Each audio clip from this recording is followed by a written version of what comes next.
Independência dos Estados Unidos de 1776, de inspiração iluminista. A gente vai descobrir no final porque o movimento iluminista estava por trás, tanto da Revolução Francesa, um pouquinho na frente, como da independência dos Estados Unidos.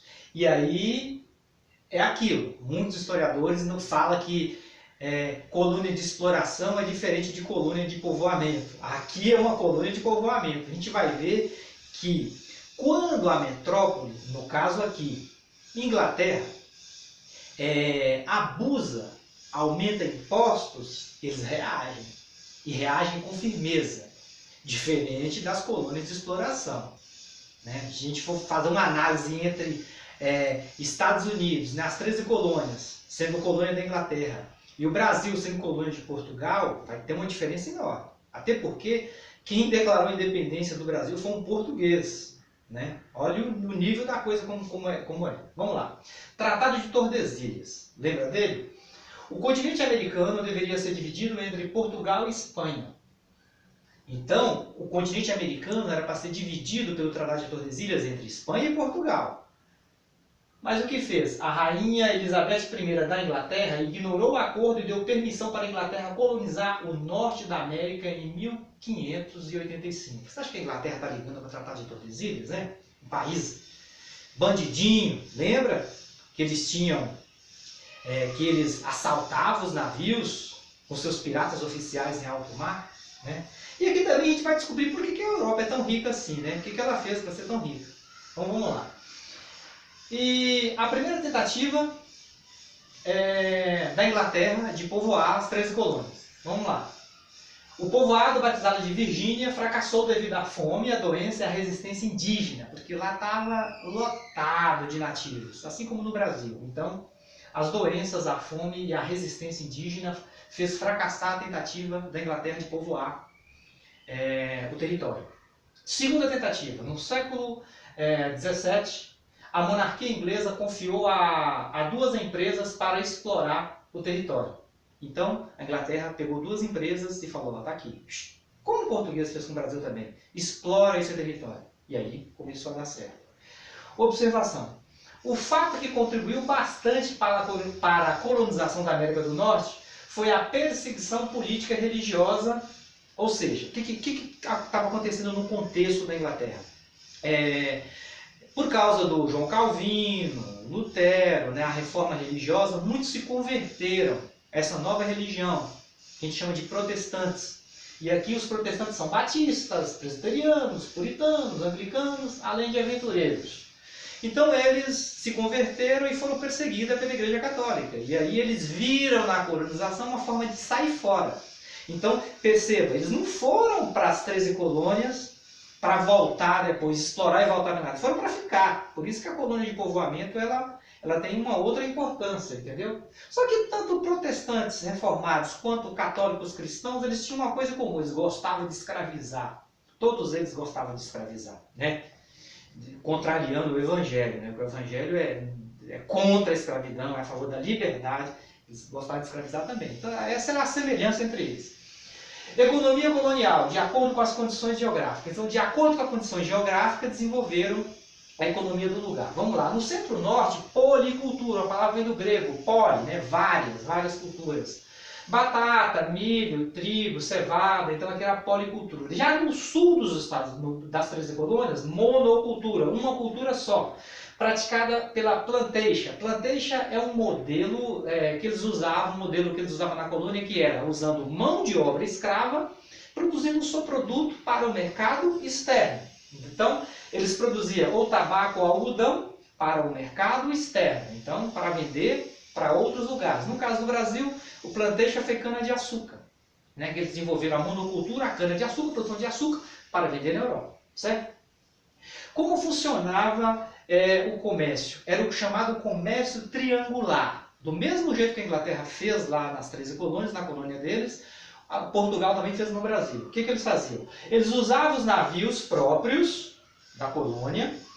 Os colonos do norte conseguiam melaço nas Antilhas. Nas Antilhas são várias ilhas. Então tinha ilha holandesa, Antilha holandesa. Fica ali próximo da Flórida.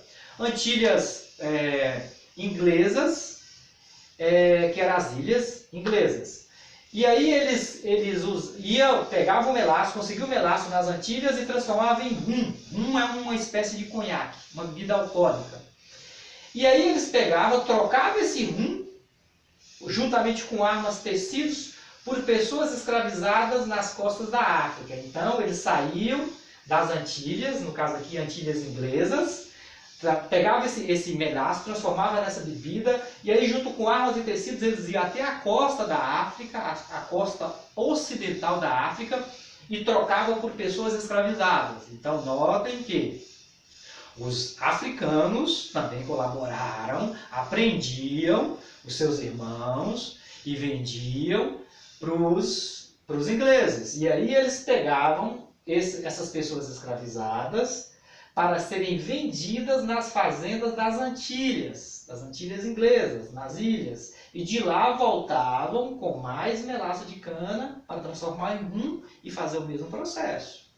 Vendia, trocava por armas, por escravos, trazia os escravos, levava para as ilhas, e aí é o chamado comércio triangular. Certo? Observação. De 1620 a 1860, cerca de 400 mil africanos foram levados para a América do Norte para trabalhar como escravizado.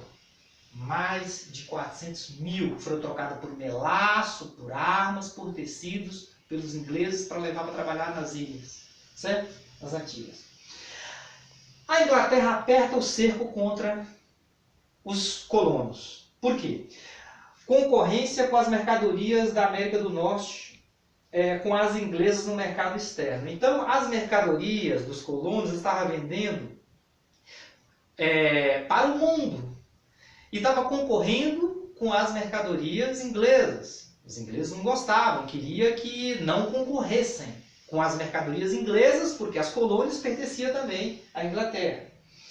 Guerra de 7 anos, 1756 a 1763. França e Inglaterra disputam colônias. Essa disputa de colônias na África, na Ásia e na própria América, que é a chamada de Guerra de 7 anos. Vai levar até a Primeira Guerra Mundial no futuro.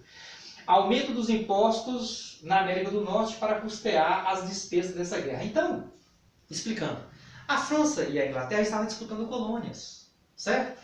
E aí disputando colônias onde? Na África, na Ásia e na própria América. E aquela região onde é hoje o Canadá estava sendo disputada pela França e pela Inglaterra. E aí, para custear essa guerra, o que fizeram os ingleses? Aumentaram os impostos para os colonos. E o que fizeram os colonos? Colônia de povoamento. Não gostaram. Então vamos lá. Aí começa o processo de independência. A Lei do Açúcar, 1764. Aumentava os impostos sobre o melaço de cana, vinho, café, seda, linho, e obrigava os colonos a comprar o melaço das Antilhas inglesas. Os colonos estavam comprando o melaço das Antilhas holandesas e qualquer uma outra nação que quisesse vender o melaço mais barato para poder fazer o rum, o conhaque, para trocar por escravos. E aí a Inglaterra falou não, você só pode comprar o melaço das Antilhas, das ilhas inglesas. De outros vocês não podem comprar. Os colonos não gostaram. Lei do selo. Em 1765, todos os contratos, jornais, cartazes e cartas deveriam ter um selo comprado na Inglaterra. Então, para os meios de comunicação, impresso na época, você, para circular, tinha que ter um selo. E esse selo tinha que comprar o selo da Inglaterra. Entendeu? Observação, olha o que fizeram os colonos. A diferença de colônia de povoamento. Os colonos invadiram as agências que vendiam o selo e colocaram fogo no selo. Riparam fogo no selo. Né? A outra lei, a lei do chá, 1773. O controle da venda do chá ficou a cargo da Companhia das Índias Orientais com sede em Londres. Essas companhias eram responsáveis de explorar as colônias. Então falaram o seguinte, todo o controle da venda do chá, essas duas companhias inglesas, com sede em Londres, que vai controlar. Olha o que fizeram os colonos, disfarçados de índios, de indígenas, 150 colonos invadiram 3 navios ingleses e jogaram chá no mar. Jogaram o chá no mar. Se for chá de camomila, os peixes ficaram calminhos, jogaram tudo no mar. Leis intoleráveis. E aí o que fez a Inglaterra? Baixou uma outra lei contra os colonos. Leis intoleráveis em 1774, decretada pela Inglaterra. Fechamento do porto até os colonos pagar os prejuízos. Então fecharam os portos da colônia e falou o seguinte, vai ficar fechado até pagar os prejuízos. Ora a lei da intolerância, a outra medida. Ocupação de Massachusetts pelo exército inglês. O exército inglês vai ficar no porto até vocês pagarem o prejuízo. Olha a outra. Julgamento dos colonos rebeldes pelo tribunal inglês. Ou seja, quem vai julgar esses rebeldes que colocaram fogo no selo, que jogaram o chá, atiraram o chá ao mar, vai ser julgado pelos tribunais ingleses. Olha o que fizeram o movimento pela independência. Primeiro congresso, eles não aceitaram isso aqui, fizeram o primeiro congresso pela independência. Primeiro congresso continental da Filadélfia. Escreveu ao rei um protesto contra as leis intoleráveis. Os colonos fizeram um congresso, escreveram ao rei e falaram o seguinte, nós não aceitamos essas leis de jeito nenhum. O que fez a Inglaterra? A Inglaterra responde destruindo um depósito de armas dos colonos. E aí eles fizeram o segundo congresso. Em 4 de julho de 1776, a Declaração da Independência dos Estados Unidos. E nomeou George Washington como comandante das tropas norte-americanas. Declarou a independência. Observação. O principal autor da declaração foi Thomas Jefferson, inspirado pelo iluminista John Locke. Então, o movimento iluminista estava por trás da independência. Tanto é que a estátua da liberdade deles, quem vocês acham que deram? Que deram para eles aquela estátua? Os franceses. Até a próxima.